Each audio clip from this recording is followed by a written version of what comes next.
the Gentle and the Classical, and Sonlight Curriculum. They both hold certain points in common, and they're also quite different in some ways. In today's video, I'm talking about how we took the best of both of these curriculums, combined them, and made an even greater experience for our preschool at home.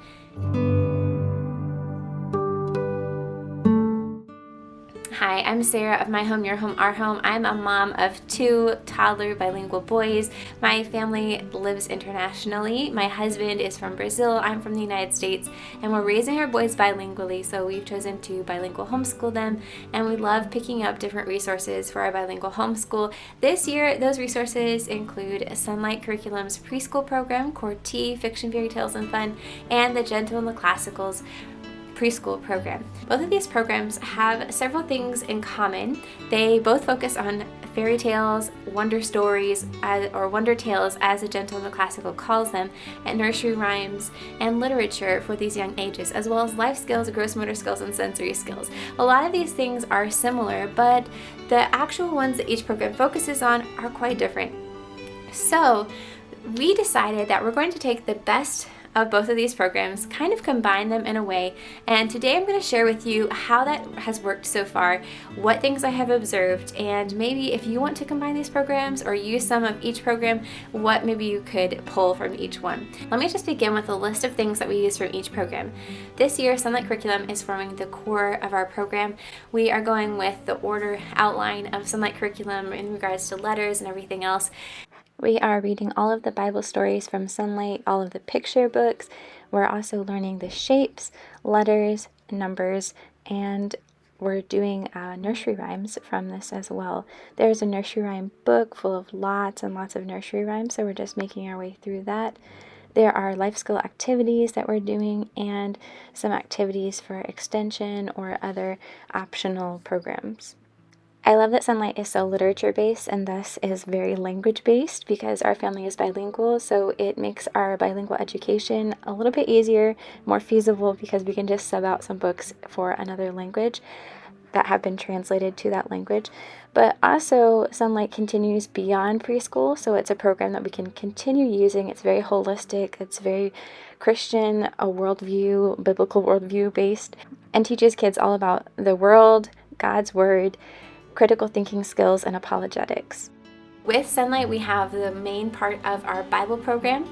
We have the Bible reading. We also have the discussion questions and prayers taken from the Sonlight Curriculum Instructor's Guide for Preschool. And we are supplementing in parts of the Gentle and the Classical. I like that the Gentle and the Classical has a classical approach, so you're memorizing different statements. I think that's really helpful, especially at a young age, to learn to focus and to learn to produce sounds. My son, Steven, struggles a little bit with some pronunciation and with some words. He has been exposed to multiple languages in his young life, and he's learning how to sort those out still in some ways, so he has been kind of late to talking, especially talking clearly. He loves to jabber, he loves to communicate, but we can't always understand him. So I thought the more that I could pull in the memory statements from the Gentle and the Classical, the more reinforcement we had of different literature and those kind of things, the better for us this year in our homeschool. Here is what we have taken from the Gentle and the Classical curriculum to combine with Sonlight. We've taken the manner statements, memory statements, catechism, songs for saplings, Bible verse, the art and music appreciation, the reading book to go with the letter, made some extra school days from the material, the practical life activities, and extra nursery rhymes. And math.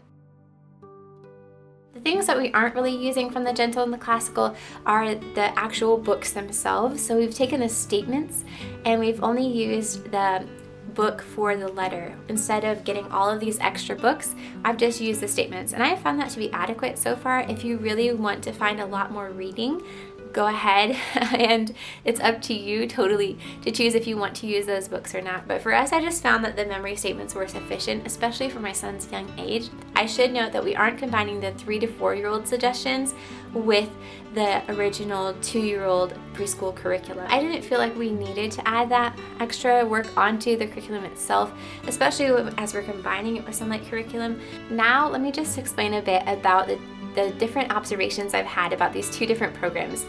First of all, neither one of these programs goes in alphabetical order for its letters. This meant that I decided at the start of our school year, which just so happened to be April for different reasons, that we were going to go with Sonlight's order of letters. The Gentle and the Classical starts with the letter L, whereas Sonlight starts with the letter C. The next week also is quite different between the letters. So we decided we're going to go with Sonlight's schedule, but this kind of changes a lot about the Gentle and the Classical. If you're familiar with the Gentle and the Classical at all, you know that at the top of your page for that week, you have the letter and a book that's tied to that letter. Everything else on that page can kind of be adjusted to go along with anything else in Sonlight, but the letter is going to change the book that you're reading. There's only one book each week for reading for the Gentle and the Classical, besides nursery rhymes and that kind of thing. But there's one main book that you're reading for the letter. So I just decided I'm going to switch out the letter at the top of the page, only that part, and I am going to instead sub the letter and book from another week that goes with Sonlight's week. So just to show this really visually to you, here is the page of the Gentle and the Classical.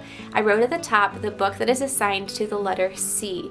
Everything else from the week we kept intact, besides tracing the letter and other activity pages that would go with that letter. Another thing that was important in deciding how to combine these two curriculums was how many days in a week each one is scheduled for. The Gentle and the Classical doesn't technically have a schedule with it, but it is encouraged that you do it about 5 days a week just to keep some routine in your family. You can adjust that however you see fit. Sonlight Curriculum, on the other hand, has 3 days scheduled. Everything is planned out for you, and you read certain pages on books on certain days. I decided we're going to fill in the 2 days in the school week that we have lacking in that program. We're going to take the material from the Gentle and the Classical and make those into those 2 days. It has worked really well. And I think that having those extra days in our school week just helps us to keep consistency. I don't like to just have half of the week of school and then the 4 days without school, or I don't like to have 1 day on school, 1 day off, 1 day on school, 1 day off. And if you like that, maybe you could try combining these two programs within those few days. Neither one is super heavy in regards to the workload or material, and so you could do that. It is feasible. But for me, I just liked spreading it out. And to do that, I took Sonlight's Bible reading, and often it has 2 stories scheduled for each day. I took one and just put it on another day. And so there would be about 5 to 6 Bible stories in a week. I somehow made all of those fit within 5 days, and that was not a chore at all. The stories are short, sweet, and quick. I just combined the 2 programs to do a little bit of each every day. We continue to do the memory statements and memory verse throughout the week, every single day, and we often would sing the songs for the nursery rhyme or the memory verse just throughout our day. It was a very natural part of our week, a natural part of the day, and especially when we were working on the statement, I am patient, I put off for later what I want right now. We would just sing that song throughout the day when I noticed my son was becoming impatient or angry or just needed a little reminder. So that was really helpful in just building this into our day. For us, it wasn't a matter of sitting down, working on the statement until we got it. Instead, it was, I'm going to say it, we're going to say it several times, and we're going to keep saying it throughout the day at random times. So that meant it was kind of on me as the mom to remember the statements and to do them throughout the day. But I like little catchy songs, and because a lot of these statements have songs with them, that wasn't difficult for us. My son also would just start humming the songs, and I would start singing the words along with them. We did both nursery rhymes from Sonlight Curriculum and the Gentle and the Classical curriculum. The only difference between the two was that with the Gentle and the Classical, we had the nursery rhyme up on the wall all the time. So I actually put these on my refrigerator with magnets, and when we were eating in our little apartment area, we would see those and we would say them, and I would see them throughout the day as I was making meals or getting something from the fridge. There are 2 nursery rhyme books, one for Sonlight and one for the Gentle and Classical.